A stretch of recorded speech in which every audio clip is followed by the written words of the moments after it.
Chapter 12. Days of Rest. It was almost dark by the time I got back to our spot by the creek.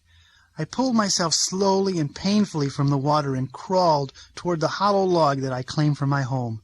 As I neared the opening, I heard whispery voices. Well, someone's got to tell them. I still think that we shouldn't have waited so long. He's gone for good. I just know it.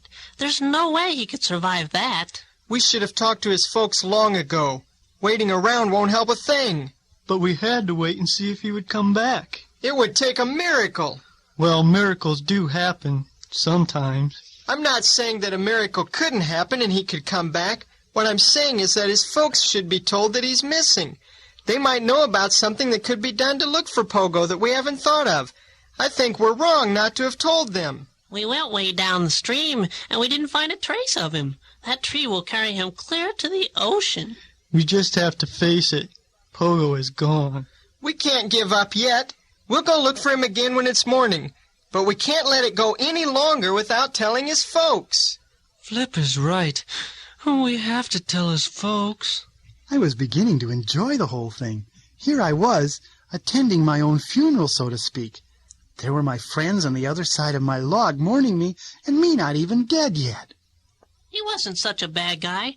I know he acted a little, arrogant at times. Arrogant? Sometimes he was a nerd. He was not. He just liked to have fun. We'd all be sitting around bored to death if it wasn't for Pogo. Bored, but healthy. Cut it out, you guys. Pogo wasn't perfect, but he was our friend. No use cutting him down when he's not even here to defend himself. The conversation had taken a nasty turn as far as I was concerned. I was much happier when they were sniffling and crying over me. We'd better get over there and talk to his folks. Boy, do I hate this. His mom will cry and his dad will ask a lot of tough questions, sure that we had something to do with it. And they are bound to yell at us for not telling them sooner, and we should have, too. Okay, blame me if you want. I just thought that we'd find him, that's all. No harm in looking before a body goes and gets himself all messed up in hot water. Well, what are we waiting for? You go ahead, Flip. We'll wait here for you. Me? Yeah, no use for all of us going way over there. Someone should stay here by the log just in case Pogo comes home. It's your idea. Flip didn't argue, though I was sure he felt like it. I heard a rustling sound as he moved slowly forward in the grass of the forest floor, and I knew that he was on his way to see my folks. I moved slowly around the log, careful to groan a lot as I eased myself forward. Pogo! Pogo, you all right? You okay? They all gathered around me, and I knew that they wouldn't be satisfied until they had heard my whole story. I didn't bother going back to where I discovered that I was stuck in the mud of the creek bank. No one need ever hear that part. I gave careful details about how I was tossed and rolled until I felt sore all over. I told about ending up way downstream at the bend. I told about how I had to carefully find my way out of the tangle of tree branches and leaves, and how hard it was, and that I'd never have made it if I hadn't had my wits about me.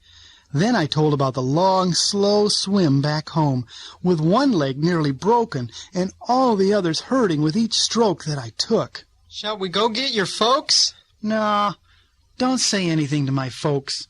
You know how they worry over silly little things. I'll be okay in a day or two. No use bothering them with it. My mom would just cry, and my dad would... I stopped myself.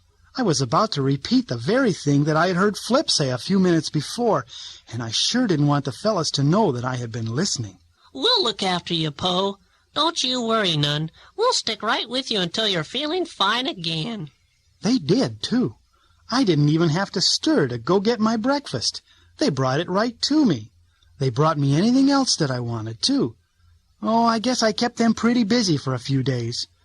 I was awfully stiff for a while, but after a good rest, my aches began to disappear. The sun had dried up the steep bank again, so we couldn't have tried sliding, and we weren't allowed to go back to the fishing hole to see if the fishermen were still trying to catch that big fish. The ducks hadn't returned to our part of the creek, and the boys hadn't been at the swimming hole for several days. So I was quite content to just loaf and nurse my wounds and let the fellas wait on me. Besides, it gave them something to do so that they didn't get bored. And it sort of reminded them, too, of just who was their leader. I didn't want anybody getting any crazy ideas about making a change.